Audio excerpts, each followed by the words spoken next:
Hello, ladies. How are you both? How are Hello. you? Good, good, good, good.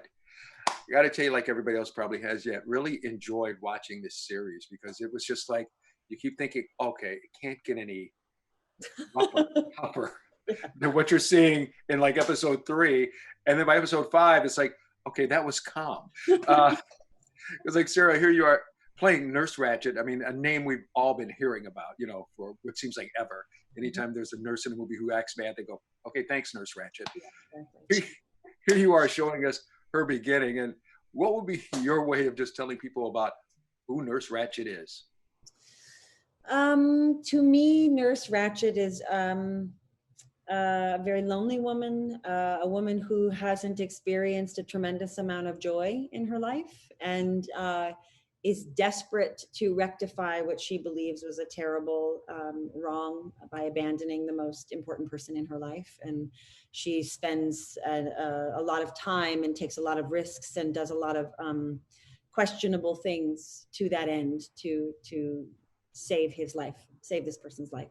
And I think there is something noble about that pursuit because she's trying to give herself some shot at having a life that has peace as part of it. So I don't see her as a villain or a monster or anything like that. I'm not saying she doesn't do monstrous things. Right. I'll give you that. There you go. There you go. And then Judy, here you are, your character, Nurse Buckets. I mean, she's there. She's already established. She's running the whole show. The next thing you know, this one shows up and it all just kind of goes bananas for your character. Yeah, yeah. Yeah, so I think there's a real hatred that Bucket has for Ratched. And well, it's an existential thing, isn't it? She has her position, she has her power, she has her fantasies, all of which are really important for, her sanity, or what she considers to be her sanity. And then this woman comes and it just starts to fracture, and she doesn't know how to regain control. Yeah, because like you said, all of a sudden the poor doctor, they're in the middle. He's like, I got him on both sides. What am I going to be doing, with all that? But then also against her, like with what you had said, yeah, because there are parts in it where when Nurse Ratched would feel bad for a particular person, whatever the situation, yeah, you did see her trying to definitely help them out. Yeah, I think she has a particular view about what help looks like. She is believes it's more merciful to put someone out of their misery if that's what they would in fact want, to keep someone alive, living a life that cannot be full is something she doesn't understand, partly because of her own pain. So yeah. Gotcha. And I was just saying, Judy, it's going to be, I'm quite sure, very interesting for people, like I said before, when they watch it, because usually, there's always like one character, maybe two, who have whatever things going on. You're going to be kind of like bouncing back and forth all over the place because, like we said, it's going to be very surprising for everybody to see, what's really going on in this series. Yes, well, I haven't seen it, of course. Oh, it's so very you good. have. It's really good. Definitely there. Yeah, but I mean, it's got some crazy stuff in it. I mean, absolutely, it's a roller coaster. Yeah, I bet watching. Yeah. Yep. Absolutely. Well, ladies, thank you both very, very much. I know it's kind of like we had to skate around a little bit because, you don't want to give anything away. You want people to be. I know it's hard. Yeah. What the heck? But thank you both very, very much and enjoy and take care. And have a good rest of your day. Thank you. Bye-bye. But yeah, I've loved, So you're in the Motor City there, Greg. Yeah, here in Detroit. Have you ever been by to visit? Well, I'm from northwestern Pennsylvania, so of course, grew up listening to Wolfman Jack. All right. All right, we got a lot in common. Fantastic. Yeah.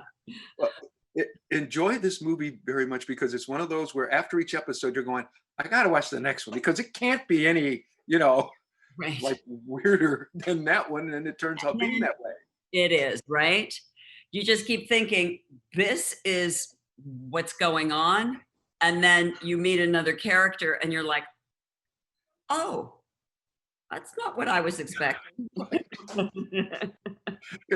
lot weirder than I thought. Yes. Because even like your lady, I mean, she had to be the most impeccably dressed person in the whole thing. I mean, I especially remember the green dress and all like that. But what just, Good one. but just what even made it more interesting was her pet monkey had on a green dress. Oh, the costumes for the monkey and the attention to detail, the little bracelets, the matching everything, the matching little diaper underpants underneath, the whole thing. That Luke Ehrlich, that costume department, from Sarah's beautiful, the shapes of her dresses, that beautiful, shape of those tulip shaped dresses, beautiful, to Amanda Plummer's kind of flapper era that she's still wearing because, she can't afford new clothes. And I mean, it's just, everything was so good. The uniforms in the asylum, the colors all mixing together.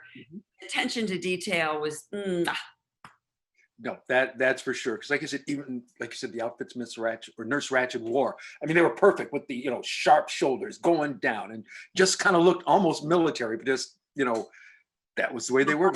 Trump's speech, right?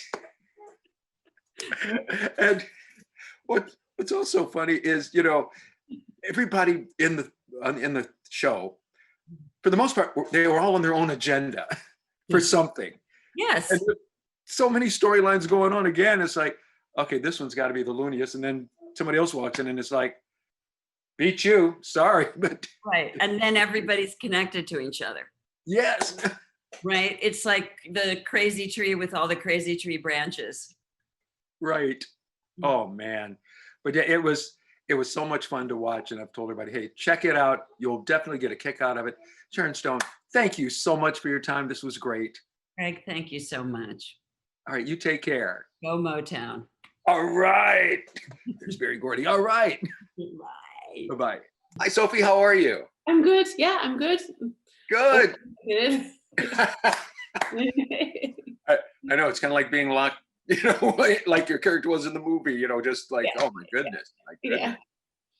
Wow. Well, this was quite an intriguing watch. Every character has so many layers and so many different things. I mean, because it's almost like I'll ask you, how would you describe your character in this movie?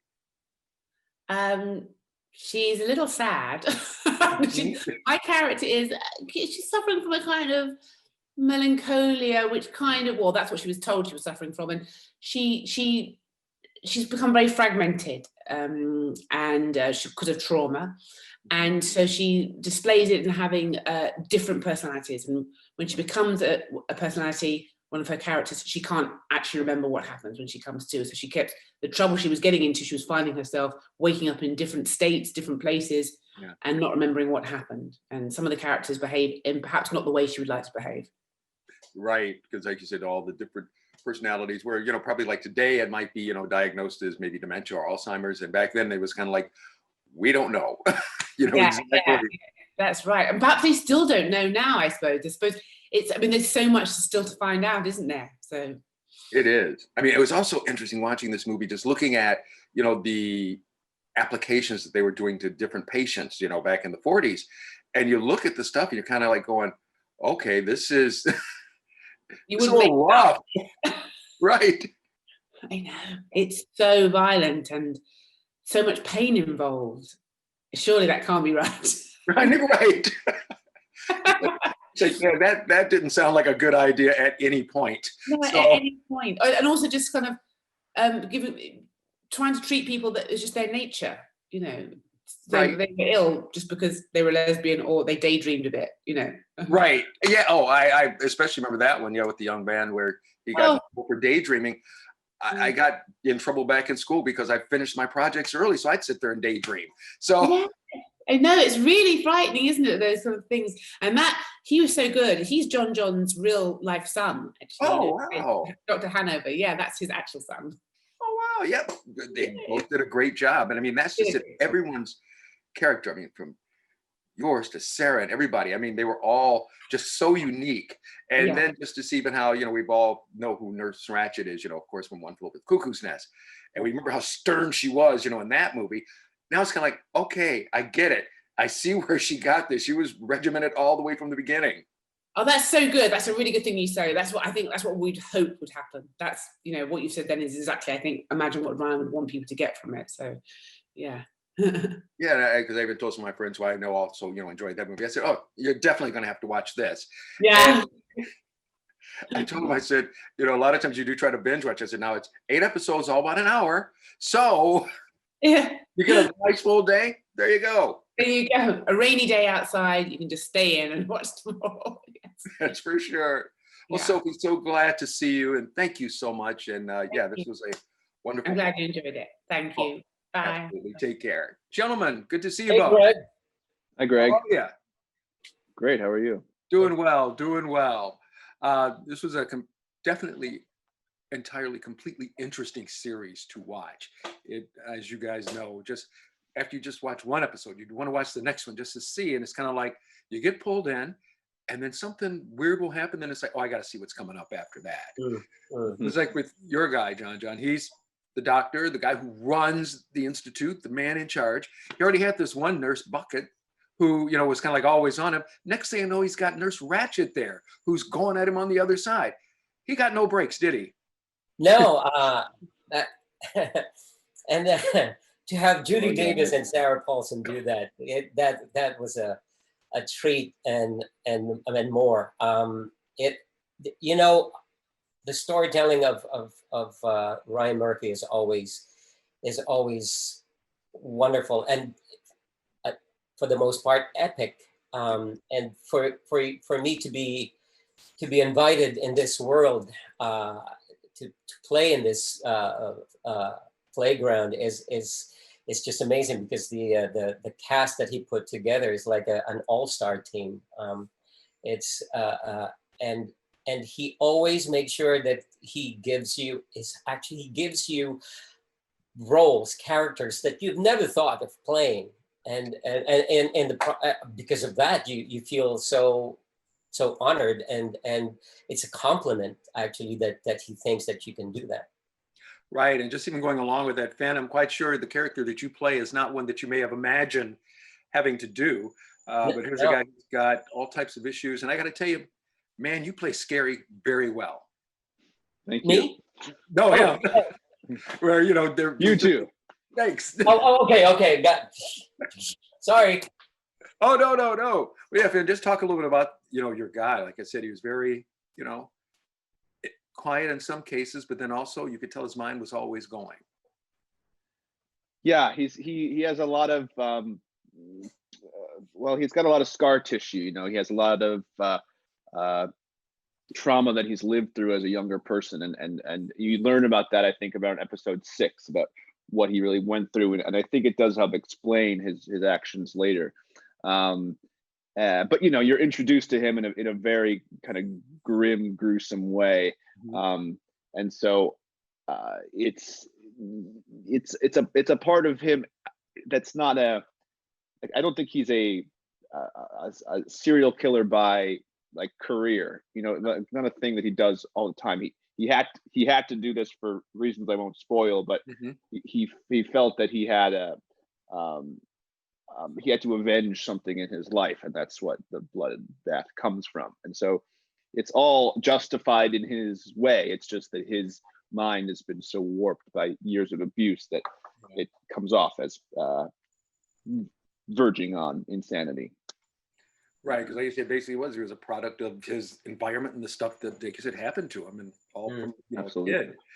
And also, John, got to ask you. Sophie told me this morning that the young man who also played one of the patients in the hospital was your real son. Yes, that was special. That was very special. Like I said, I was in the same show with my daughter in Versace. And she played one of my daughters in the show, and now my son was in the show. That was so special to have him on set, and I was walking him around and introducing him to everyone because Ryan's set is like a family, and so to introduce him to my son to everyone was special. Oh, that's great. That's great. And Fan, I have a funny feeling that people are really going to enjoy when they start watching this, just as they begin to see the layers peel down, because we're going to look at one thing and say, oh, that's got to be the capper. And it's like, nope, not even close. It gets worse. Yeah, you know, it never, the surprises keep coming. And I think the twists and turns are what I love about the show, watching it, and the kind of the mystery of not really knowing all of what Ratched's got planned, and having it kind of unfold before you, and learning as you go, and not knowing anything. It's like a cliff that you keep falling off of and just getting caught, and there's another cliff, and then another one. So yeah. That's it. That's the ride. Gentlemen, thank you so very much for your time. Again, enjoyed it very much, and take care. Look forward to talking to you again soon.